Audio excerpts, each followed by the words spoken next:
but I don't see any oil price spikes there that aren't correlated with recessions. So here we are with the world oil price, once again, up to about $110 a barrel. And we see the global economy struggling to achieve growth. This is not a temporary phenomenon. We have entered new economic territory, and it's going to have impact all the way up and down the line, especially for an island nation like Hawaii. Think how dependent you are on air travel. Well, what else can we use to fuel our planes besides oil? Maybe some kind of sophisticated biofuels, possibly so. That's going to be very expensive fuel. And we don't have lots of those new sophisticated biofuels all ready to go. Just pull up to the pump and thank you very much. No, that's going to take more years of research and development, and then it'll be a trade-off between those biofuels and food production. It's going to drive the price of food up, et cetera, et cetera. I could go on. Well, I mentioned food. We've created a food system globally, and especially in the US, that's very dependent on cheap liquid fuels, petroleum for transport of inputs to the farm, for transport of outputs from the farm, ultimately to the consumer's plate. In the US in general, the average farm to plate travel distance is about 1,500 miles. What is it in Hawaii? Probably something closer to 2,500 miles. And how much of your food is imported? Maybe 85%, something like that. World food prices have begun moving in lockstep with oil prices because of the dependence of our food system on oil. Now, food prices are actually outpacing oil prices because there are some other factors that are entering into the equation, like weird weather. We'll get to that more in a moment. But the social impact of high fuel prices and high food prices is hitting countries around the world, especially poor countries with a young population and a fast-growing population where there aren't that many jobs. So young people who are facing life with no job, no prospects of a job, and soaring food prices, what would you do in that situation other than go out in the street and protest?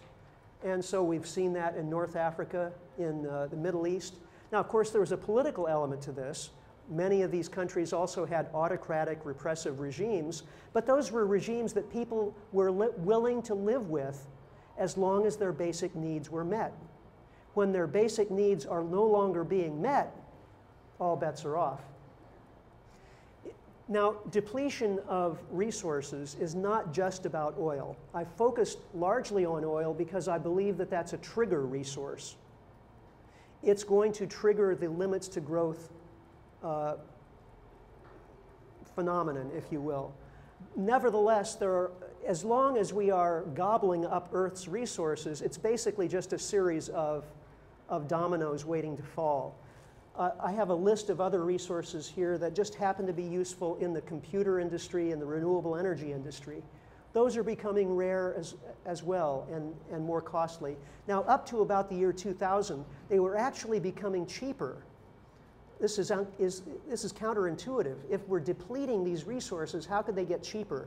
Well, it's because we were using more cheap energy to dig deeper and refine lower grade ores and globalize the whole process of resource exploration and extraction. Since about the year 2000, as energy has gotten more expensive, and especially oil, then that's driven up the price of all of these other commodities as well. Now, if energy is a problem, one could say, well, that's solvable. There are other sources of energy we could develop, so all we have to do is do that, and our problem is solved. Unfortunately, I have to tell you, it's not that easy. Yes, that is what we have to do, and that is what we will do, but it's not going to make the problem go away overnight. We did a study at Post Carbon Institute, and this is the cover of the cover page of that report, which you can download, by the way, for free, like all of our work, on postcarbon.org. And in this 75-page report, we looked at 18 different energy sources and examined them according to 10 criteria, including the energy that's returned on the energy that we invest in getting energy, the energy density of the resource, the location, the scalability, and so on. As far as I know, this is the only time this kind of study has been done, taking into account all 10 of these criteria. We couldn't identify a likely scenario in which world energy supplies will continue to grow as we deplete cheap fossil fuels. Oh, I mentioned weird weather earlier. That's also related to fossil fuels. Yes, it's true. There is this debate still going on in the United States about whether climate change results from human activity. For the scientific community, that debate was settled a long time ago. The climate is changing, and it's changing because we're burning fossil fuels. Now, we're also, by the way, at the beginning I mentioned the 3 Ds, debt, depletion, disaster. We're into the last of those 3 Ds right now. When I speak of disaster, I'm talking about weather events, but I'm also talking about industrial accidents, like the Deepwater Horizon. Why is this? We've always had industrial accidents, right? Well, as we dig deeper, as we have to search for oil, not just by, taking a sharpened stick and putting it in the ground, which is what we were doing in the 1860s and 70s to produce oil, but when we have to drill in a mile or 2 or 3 of ocean water using technology that's at the very limit of our capacity, then accidents are more likely to happen. And when they do happen, they're likely to be much, much worse than would have been the case otherwise. So that's what we're seeing. Same thing with Fukushima catastrophe in Japan. So we're seeing both natural disasters and industrial accidents that are more costly to society as time goes on. In 2010, the total cost of the flood in Pakistan, the drought in Russia and southwestern US, the Deepwater Horizon disaster, all of those things together was about $250 billion. This year, 2011, we passed the $250 billion mark in June. Every year we're setting a substantially higher record in terms of cost to society of industrial accidents and environmental disasters. Not only is that a direct cost, there are indirect costs implied by higher food prices and also by more risk to the system as a whole.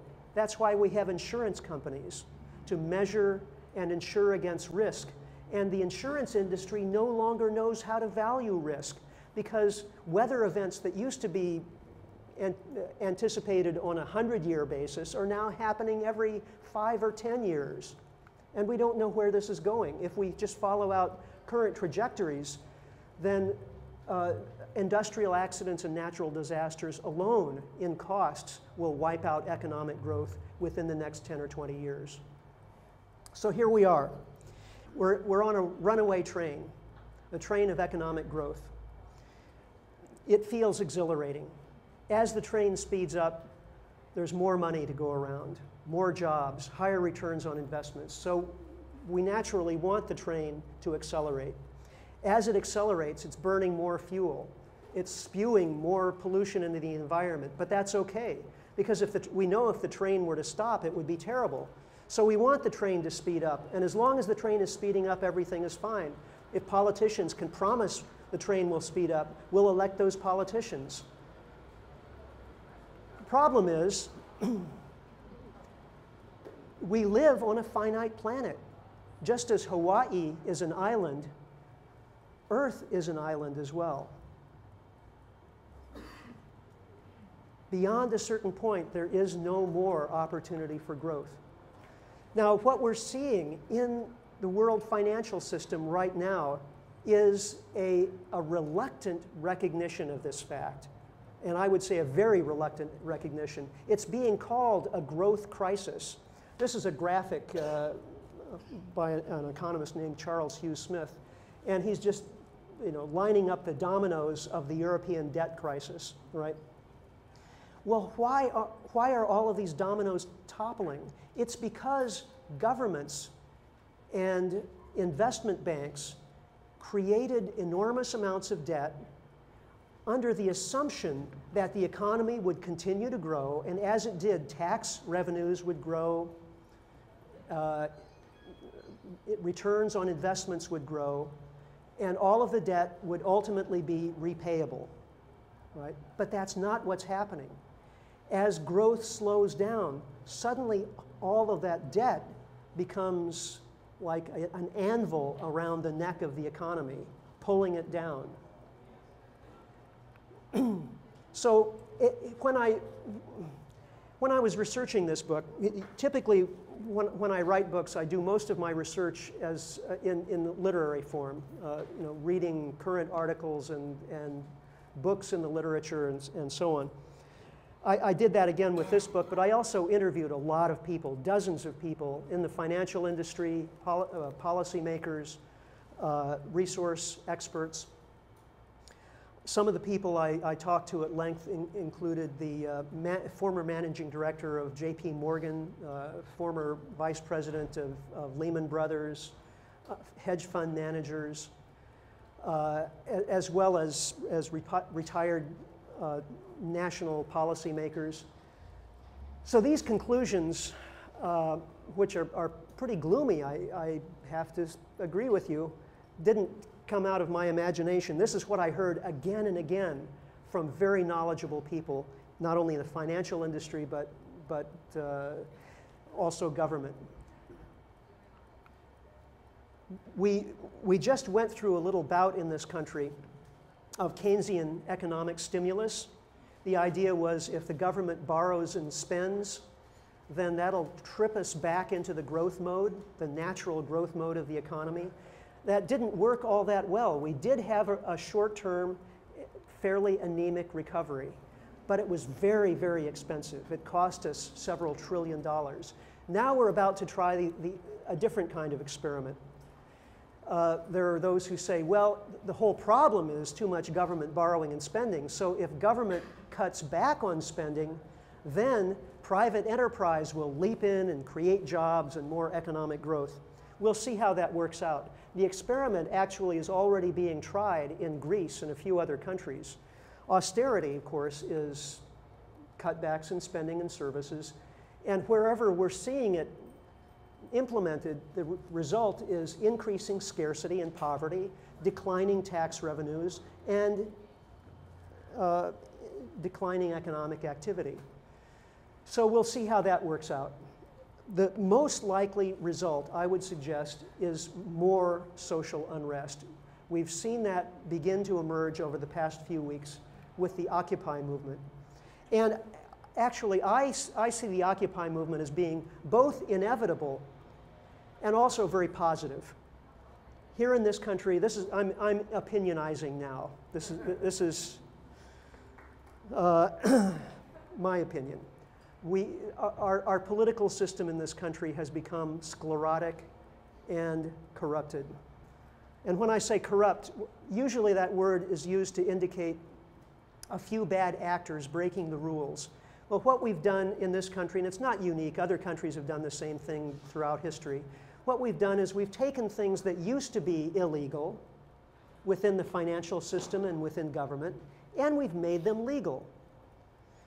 Within the financial system, things like the Glass-Steagall Act that used to prevent